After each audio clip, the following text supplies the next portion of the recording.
Turning back to our coverage of President Biden's address before a joint session of Congress last night. It was his first major speech before the lawmakers, but it was also an opportunity for the president to explain his priorities to the American public.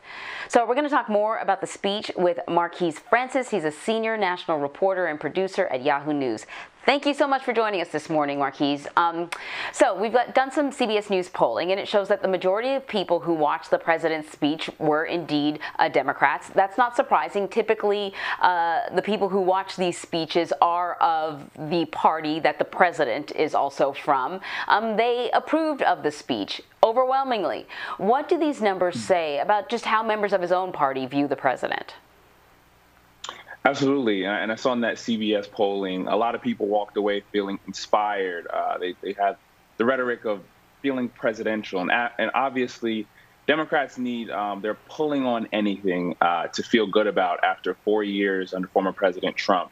For a lot of people, I'm seeing online, they're saying President Biden is restoring the leadership after 4 years of frustration.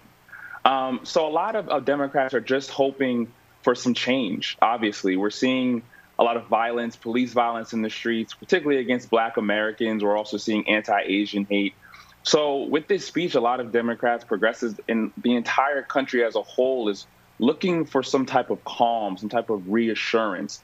And obviously, President Biden, thus far, 85% of the people in the CBS poll approving of his speech are feeling positive, at least about the direction in which things are going. And I even know there's been broader polling on even the first 100 days of President Biden, and folks are feeling positive overall. And obviously, once you break down those numbers and you split against Republicans and Democrats, overwhelmingly, Democrats are feeling positive about even the direction of this country, whereas Republicans are feeling a little bit pessimistic, I would say. And obviously, as you mentioned, that's usually how things go with these types of speeches. It's kind of one against the other, and it just speaks to the polarization and where we are as a country. And things have gotten steadily a bit more strife over the past few years. But overall, after last night's speech, I think a lot of progressives walked away feeling optimistic. Now it's on President Biden and his administration to actually enact a lot of the things that they talked about. Yeah, that's the thing. That's what I thought when I heard about the American Families Plan last night. It certainly has a lot of things in it that progressives have been pushing for a very long time. It's sort of part of the president's more expansive definition of infrastructure, but it comes with a pretty hefty price tag. These sort of changes, these massive changes, they cost a lot. How is that proposal being received by Republicans? Yeah, well, Republicans, when Senator Tim Scott actually did his rebuttal, we actually talked about what Republicans think about when they talk about infrastructure, bridges, roadways, and fixing a lot of these things. Whereas this American Family Plan obviously includes more than that. The Biden administration is billing it as an investment in kids and families and the economic future. It includes such things as free community college, direct support for families, and obviously tax cuts for families, and also raising the taxes on the rich and these other corporations. So, of course, Republicans are feeling like this is a no-go for them, where they want to, have tax cuts for the rich.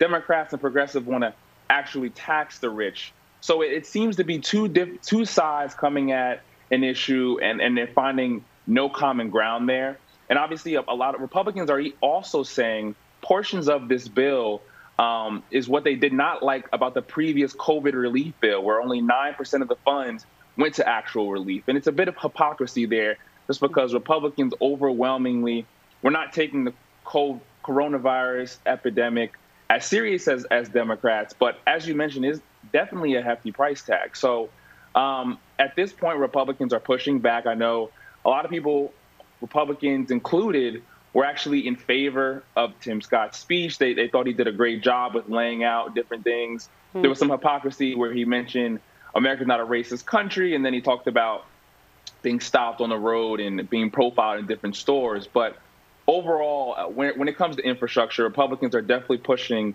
the notion that it's about roads, highways, and fixing these things. And the fact that Democrats, from their point of view, are trying to push in things like tax cuts and education, they're saying, whoa, whoa, whoa, here you go trying to hand things out. But I think from the Biden administration's point of view, they're just trying to help lower class and middle class Americans in any way that they can kind of push through more incentives and different bills and proposals. This is what they're trying to do. Marquise, just really quickly, the president did bring up the need for police reform. You mentioned Tim Scott. When we were speaking to Bo Erickson earlier in the show, he said it was really important for the president to sort of give his blessing to the bipartisan negotiations that are kind of going on low-key behind the scenes. You know, how important was it for the president to bring up police reform? It's super important. It's honestly probably the biggest issue right now. And I know the president mentioned transgender rights issues, which are super important and definitely paramount. But when you look at this country right now, policing is on the top of most people's minds. We just had the Derek Chauvin trial, convicted of murder and killing George Floyd just a little under a year ago. But then you have in Ohio, 16-year-old girl killed by cops. Obviously, people on both sides saying he did the right thing, he didn't do the right thing. Dante Wright in Minneapolis, another gentleman down in North Carolina. So it seems as though there's almost a new story every day of police killing Black people. And not only just killing them, a lot of questions around the justifiability. I don't even know if that's a word, but a lot of questions around, are these killings justified? So, of course, a lot of Black America want to hear from President Biden. What is he going to say? He had a quote, "We have all seen the knee of injustice on the neck of Black America," obviously an ode to what happened to George Floyd. And he finally put kind of a deadline on when he wants to see this George Floyd Act passed by that first anniversary coming up next month, May 25th. And it does put the pressure on. You talked about the low-key bipartisan negotiations that can possibly happen to make this happen by next month. But thus far, it just seems as though the two sides are just so far. The George Floyd Act wants to ban chokeholds, as you're seeing on the screen, make it easier to prosecute police, and have a national police misconduct registry. All people want from this is to hold police accountable. And this is a government function that is paid for by the taxpayers. Why would America and police not want there to be more accountability? But as we've seen in the Derek Chauvin video, and we have not yet seen in this North Carolina video that they are hiding from the American public, police need a bit more scrutiny. And whether it's a bipartisan initiative that moves forward or some other means, a lot of people, especially Black America, are looking for some change when it comes to policing in this country. Marquise Francis, thank you so much for your insight. Thank you.